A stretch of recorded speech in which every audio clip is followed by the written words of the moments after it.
Hello అండి, welcome back to my channel. మీకు thumbnail చూసుంటే అర్థమయ్యే ఉంటుంది కదా. సో ఇది ఫేక్ కాపీరైట్ స్ట్రైక్స్ గురించి అనమాట.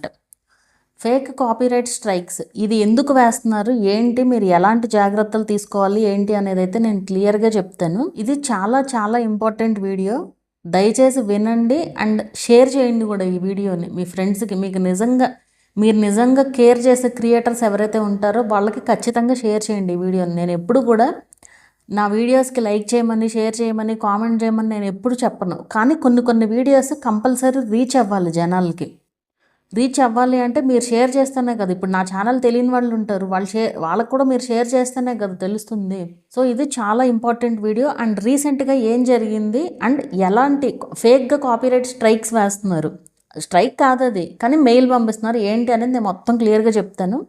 సో క్లియర్గా వినండి అండ్ అర్థం చేసుకుని అలాంటి మిస్టేక్స్ మీరు చేయకుండా ఉండండి, అది మెయిన్ ఇంపార్టెంట్. ఫస్ట్ మీకు మెయిల్స్ వస్తాయి. మెయిల్స్ ఫారిన్ నేమ్స్ నుంచి మెయిల్స్ అయితే వస్తాయి అన్నమాట. ఫారిన్ నేమ్స్ అంటే ప్రమోషన్ కోసం అవనివ్వండి, ఎట్లయినా సరే వస్తాయి. మీరు వాటికి రెస్పాండ్ అవ్వలేదనుకోండి, వాళ్ళు ఏం చేస్తున్నారంటే నెక్స్ట్ అవే అవసరంలా డైరెక్ట్గా మీకు ఇప్పుడు నేను చెప్పబోయేవి కూడా వచ్చేయచ్చు. అవేంటి అంటే యూట్యూబ్ కాపీరైట్, జనరల్గా మనకి నిజమైన కాపీరైట్ అయితే యూట్యూబ్ కాపీరైట్ నుంచి వస్తుంది. అండ్ ఆ మెయిల్ కూడా మనకి ఈజీగా అర్థమవుతుంది, అది నిజంగా కాపీరైటా కాదా ఏంటి అనేది మనకి ఈజీగా అర్థమవుతుంది. వీళ్ళు ఎట్లా పెడుతున్నారంటే సమ్ పీడిఎఫ్లు అయ్యో పంపిస్తున్నారు, లేదంటే ఊరికే మన వీడియో లింకే మనకు పంపించి ఇది డిలీట్ చేసాము అని, అదే దీనికి కాపీరైట్ స్ట్రైక్ వేసాము అని చెప్పి పంపించి, అవి ఎలాంటి వాటి నుంచి వస్తున్నాయంటే వైటీ స్టూడియో అనే పేరుతో, లేదా జస్ట్ నోటిఫికేషన్ అనే పేరుతో, లేదా జస్ట్ యూట్యూబ్ అనే నేమ్తో. అంటే వాళ్ళు ఏంటంటే ఒరిజినల్ యూట్యూబ్ నుంచి వచ్చినట్లుగా ప్రూవ్ చేయాలి అన్నట్లుగా వాళ్ళు అలా అయితే మెయిల్స్ పంపిస్తున్నారనమాట. అంటే ఆ పేరుతో వస్తుందన్నమాట మెయిల్. సో అలా వచ్చినప్పుడు జనరల్గా ఎవరికైనా టెన్షన్ వస్తుంది. ఆ మెయిల్ కూడా ఎట్లా ఉంటుంది అంటే సేమ్ ఎగ్జాక్ట్గా యూట్యూబ్ నుంచి వచ్చినట్లుగానే ఉంటుంది ఆ మెయిల్ కూడా. అయితే నాకు ఇది జరిగింది ఒక 2 వీక్స్ బ్యాక్, ఎగ్జాక్ట్గా 2 వీక్స్ బ్యాక్. ఆ 2 వీక్స్ బ్యాక్ ఒకళ్ళు నన్ను కాంటాక్ట్ అయ్యారు. వాళ్ళదంత పెద్ద ఛానల్ అని కూడా నాకు అసలు ఐడియా కూడా లేదు, అసలు ఆ ఛానల్ నేను చూడలేదు ఇప్పటి వరకు. అయితే వాళ్ళు ఒక మెసేజ్ పెట్టారనమాట. పెట్టి ఇట్లా నేను పలానా ఛానల్ అని అంటే పలానా ఛానల్ అని నేమ్ చెప్తున్నారంటే ఒకవేళ పాపులర్ ఛానల్ ఏమోనని చెప్పి నేను తర్వాత చెక్ చేస్తే నాకు అర్థమైంది, ఓహో వీళ్ళే అని చెప్పి. సో ఇంతమంది సబ్స్క్రైబర్స్ ఉన్నారని చెప్పి 4 lakhs సబ్స్క్రైబర్స్ ఉన్నారు ఆ ఛానల్కి. అయితే ఆవిడకి ఒక రోజు ఈవినింగ్ టైం, ఆఫ్టర్నూన్ టైంలో మెయిల్ వచ్చిందంట. నన్ను కాంటాక్ట్ అయ్యి ముందు రోజు అనమాట అది జరిగింది. ఆవిడకి ఒక మెయిల్ వచ్చింది, ఏంటంటే మేము మీ వీడియో పైన కాపీరైట్ వేసాము, మీరు మ్యూజిక్ వాడారు, ఏదో సోదంతా పెట్టి సేమ్ యూట్యూబ్ వాళ్ళు ఎట్లయితే రాస్తారో అదే విధంగా మెయిల్ పంపించారు. అయితే ఆ వీడియో ఓపెన్ అవుతుంది. కాపీరైట్ స్ట్రైక్ అంటే ఏంటి, వీడియో రిమూవ్ అయిపోతుంది. యూట్యూబ్ కనుక కాపీరైట్ స్ట్రైక్ వేస్తే, వేరే క్రియేటర్ కనుక కాపీరైట్ స్ట్రైక్ వేస్తే వీడియో రిమూవ్ చేసేస్తుంది యూట్యూబ్. క్లెయిమ్ అయితే వీడియో రిమూవ్ అవ్వదు, కానీ స్ట్రైక్ అయితే ఖచ్చితంగా వీడియో అనేది రిమూవ్ అయిపోతుంది కదా. సో వాళ్ళకి వీడియో అనేది రిమూవ్ అవ్వలేదు, మెయిల్ మాత్రం ఉంది. అయితే వాళ్ళు ఆ ముందు రోజంతా ఏదో బిజీగా ఉండి వాళ్ళు ఏం చేయలే, ఊరికే జస్ట్ చూస్తున్నారు, వాళ్ళకి రిప్లై ఇస్తున్నారు, మేమేం మ్యూజిక్ యూజ్ చేయలేదు అది ఇదని రిప్లై ఇస్తున్నారు తప్ప ఏమీ చేయలేదు.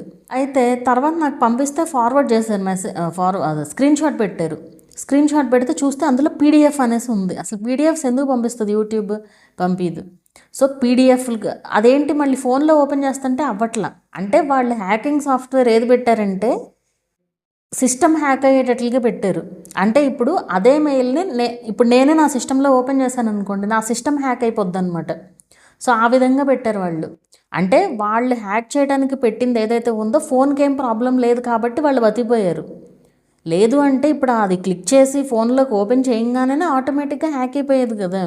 అయితే అది ఓపెన్ చేస్తుంటే ఏమొస్తుందంటే వాళ్ళకి ఇది డెస్క్టాప్ సైట్లో ఓపెన్ చేయాలి, కంప్యూటర్లోనే ఓపెన్ చేయాలి అనేసి వచ్చిందంట వాళ్ళకి. అయినా సరే వాళ్ళు ఏం చేయలేరు. నెక్స్ట్ రోజు ఆఫ్టర్నూన్ నన్ను కాంటాక్ట్ అయ్యారు. అది చూసినప్పుడు కాపీరైట్ స్ట్రైకే కదా వచ్చింది కదా అని చెప్పా. అంటే అంత ఇదిగా ఉందన్నమాట అది చూడడానికి, అంటే అంత ఒరిజినల్గా ఉంది. మరి వీడియో ఎట్లా ఓపెన్ అవుతుంది అని చెప్పి సరే నేను ఆవిడకి ఏం చెప్పానంటే యాక్టివ్ కాపీరైట్ స్ట్రైక్స్ అని ఏమన్నా ఉందా ఏంటనేది మీరు చూడండి ఒకసారి. క్రోమ్లో డెస్క్టాప్ సైట్లో మనకి రీసెంట్ వీడియో పైన కనిపిస్తుంది కదా. సో అక్కడ ఏమన్నా ఉందా అంటే ఆవిడకి already community guidelines strike warning ఏదో ఉందా, అది ఎప్పటి నుంచో ఉంది, అది కాదు కాపీరైట్ స్ట్రైక్ ఏమన్నా వచ్చిందంటే లేదన్నారు. అప్పుడు నాకు మొత్తం మ్యాటర్ అర్థమైంది. సో ఇది కాపీరైట్ స్ట్రైక్ కాదు, వాళ్ళు ఫేక్గా వేశారు స్ట్రైక్. అదే ఆవిడకి 4 months బ్యాక్ ఏదో ఒక మెయిల్ వచ్చిందంట. ఆ మెయిల్కి రెస్పాండ్ అయ్యారు ఈవిడ. అంటే వాళ్ళు ఏంటంటే భయపడుతున్నారు, వీళ్ళు భయపడుతున్నారు అన్న విషయం వాళ్ళకి అర్థమయ్యి వీళ్ళు మళ్ళీ ఇప్పుడు ఇదొక ఇదనమాట. సో మొత్తం అసలు సిస్టమే హ్యాక్ చేయడానికి ప్లాన్ చేసిన ఇదనమాట అది. సో అందుకే మీరు ముందు కాపీరైట్ అసలు చిన్న చిన్న వాటికి భయపడిపోతూ ఉంటారు ఒక రకంగా చెప్పాలంటే. నిన్నెవరో ఒకళ్ళు, నేను బయట ఉన్నాను, ఇంట్లో లేనమాట, తెగ ఇన్స్టాగ్రామ్లో ఫోన్లు చేసేస్తున్నారు వరుసగా. జస్ట్ నేను ఫస్ట్ మెసేజ్ వాళ్ళు పెట్టింది హలో చెప్పండి అని చెప్పి పెట్టి నా పని నేను చేసుకుంటున్నాను, బయటే ఉన్నాను, ఊరికే రిప్లై ఇవ్వడమే కదా అని చెప్పి ఇచ్చాను. కాల్స్ చేస్తూనే ఉన్నారు. అఫ్కోర్స్ నాకు కాల్స్ రావు, మిస్డ్ కాల్ అయిన తర్వాత కనిపిస్తుంది అనమాట. ఏంటి ఇన్నిసార్లు చేస్తున్నారు, ఎందుకు చేస్తున్నారు, కాల్ ఎందుకు చేస్తున్నారు, ఏదన్నా ఉంటే చెప్పండి అంటే చాలా అర్జెంట్, అసలు చాలా పెద్ద ప్రాబ్లం వచ్చేసింది నా ఛానల్కి అని చెప్పారు. అదేంటంటే ఏం లేదు, వీడియో అన్లిస్టెడ్లోకి వెళ్ళింది, దాని గురించి వీడియో ఉంది, వీడియో లింక్ పంపించేసానే అయిపోయింది. అది చాలా చిన్న విషయం ఒక రకంగా చెప్పాలంటే. యూట్యూబ్లో ఏదైనా కూడా లేని ప్రాబ్లం అంటూ ఏదీ లేదు, అన్నిటికీ సొల్యూషన్ ఉంటుంది.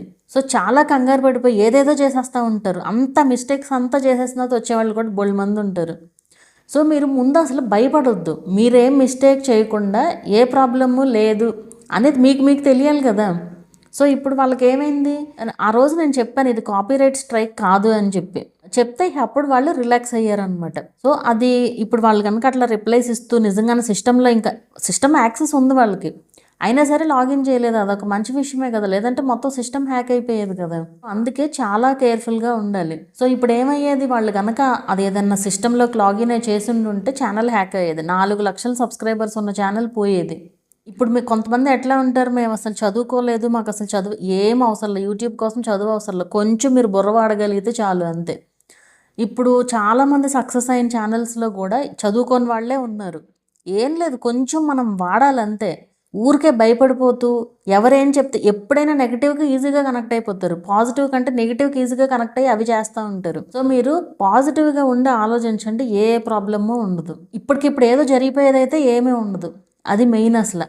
ఒకవేళ మీకు ఎవరన్నా మీ అకౌంట్ ఎక్కడన్నా ఓపెన్ చేసినట్లుగా అట్లా ఏమన్నా అనిపించినా కూడా ఇమీడియట్గా, మొన్నే ఒకళ్ళకి జరిగింది, వాళ్ళు నాకు మెసేజ్ పెట్టారు, నేను చూసుకోలేదు ఆ మెసేజ్, తర్వాత ఇమీడియట్గా పాస్వర్డ్ చేంజ్ చేయండి అని పెట్టా. ఏదో సామెత ఉంటుంది కదా, దొంగలు పడ్డ 6 నెలలు కుక్కలు మరిగినట్టు, వాళ్ళు ఎప్పుడో పెడితే నేనేదో బిజీగా ఉండి తర్వాత ఎప్పుడో పెట్టాను. కానీ పాపం వాళ్ళు కొంచెం తెలివిగా వ్యవహరించి ఇమీడియట్గా అన్నీ పాస్వర్డ్ చేంజ్ చేసి మొత్తం ఫోన్ రీసెట్ చేస్తారు. సో ఏమీ చేయలేకపోయారనమాట. చాలాసార్లు కనీసం 15 to 20 టైమ్స్ అట్లా లాగిన్ చేశారంటే, వీళ్ళు లాగౌట్ చేయడం, వాళ్ళు లాగిన్ చేయడం, అంటే పాస్వర్డ్ తెలిసిపోయింది. సో ఇమీడియట్గా పాస్వర్డ్ చేంజ్ చేసేసి టకటక అంతా ఫోన్ రీసెట్ చేసేసి ఛానల్ ఏం కాకుండా చూసుకున్నారు. సో మీరు చాలా జాగ్రత్తగా ఉండాలి, ఎలాంటి లింక్స్ క్లిక్ చేయొద్దు, ఏ లింక్స్ వచ్చినా ముందు ఆలోచించండి. ప్రమోషన్ పేరుతోనే ఎక్కువగా లింక్స్ వస్తాయి. సో మీరు చాలా చాలా కేర్ఫుల్గా ఉండాలి అది ఛానల్ విషయంలో. సో ఇంకా నేను వీళ్ళకైతే ఏం చెప్పానంటే, ఇప్పుడు మనం చెప్పలేము, ఏమో ఫోన్ అయినా హ్యాక్ చేయొచ్చు కదా వాళ్ళు. సో ఇంకా మీరు ఇమీడియట్గా ఈ ఫోన్లో ఏవైతే ఉన్నాయో అకౌంట్స్, ఫేస్బుక్, ఇన్స్టాగ్రామ్, యూట్యూబ్, ఏ అకౌంట్స్ అయితే ఉన్నాయో అన్నీ ముందు వేరే దానికి ట్రాన్స్ఫర్ చేసేసుకుని ఈ ఫోన్ రీసెట్ చేసుకోండి ముందు, బెటర్ అని చెప్పాను. మరి వాళ్ళు చేశారా లేదా ఏంటి అనేది అయితే నాకు ఇంకా తెలియదు. మళ్ళీ ఆ తర్వాత 2 days తర్వాత సేమ్ ఇదే విధంగా ఇంకో 2 మెసేజెస్ పెట్టారు నాకు, ఇట్లా ఇదేదో కాపీరైట్ స్ట్రైక్ వచ్చిందని చెప్పి వచ్చింది, ఏదో వైటీ స్టూడియో నుంచి వచ్చింది, లేకపోతే ఒకరికేమో నోటిఫికేషన్ నుంచి వచ్చిందంట. సో ఆ విధంగా హ్యాక్ చేయడానికి చాలా ఎక్కువగా ట్రై చేస్తున్నారు. సో మీరు చాలా కేర్ఫుల్గా ఉండండి. అండ్ మీరు చాలా మందికి పాస్వర్డ్స్ తెలియదు, గుర్తుండదు, పాస్వర్డ్ అంటే తెలియని వాళ్ళు కూడా ఉన్నారు. ఏం అడిగినా తెలియదు, గుర్తులేదు, మర్చిపోయా, ఈ డైలాగ్స్ తప్ప ఏమీ ఉండట్లేదు. నేను ఎన్నిసార్లు మొత్తుకుంటున్నాను, పాస్వర్డ్ మర్చిపోతే 1 million సబ్స్క్రైబర్స్ ఉన్న ఛానల్ అయినా ఎవ్వరూ ఏమీ చేయలేరు, ఒకవేళ ఫోన్ పోతే కనుక. అంటే ఇప్పుడు ప్రాంప్ట్ వస్తుంది కదా, ఏదన్నా సొల్యూషన్ ఉన్నా కూడా ఎందుకు అంత బాధ ఎందుకు, ఒకసారి మీరు పాస్వర్డ్ గుర్తుపెట్టుకుంటే లేకపోతే ఎక్కడన్నా నోట్ చేసుకున్నా సరిపోతుంది కదా.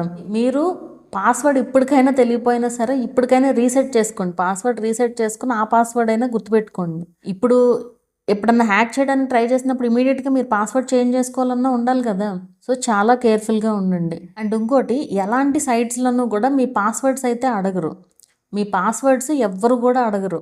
ఇప్పుడు చాలామంది ఏవేవో యూజ్ చేసేస్తూ ఉంటారు వీడియోస్ కోసమే, ఫ్రీ అని చెప్పి. ఎప్పుడైనా మనం డబ్బులు పెట్టి కొనాల్సింది ఫ్రీగా ఏది రాదు, బట్ వాళ్ళు ఫ్రీగా ఎందుకు ఇస్తున్నారు అనేది ఆలోచించండి.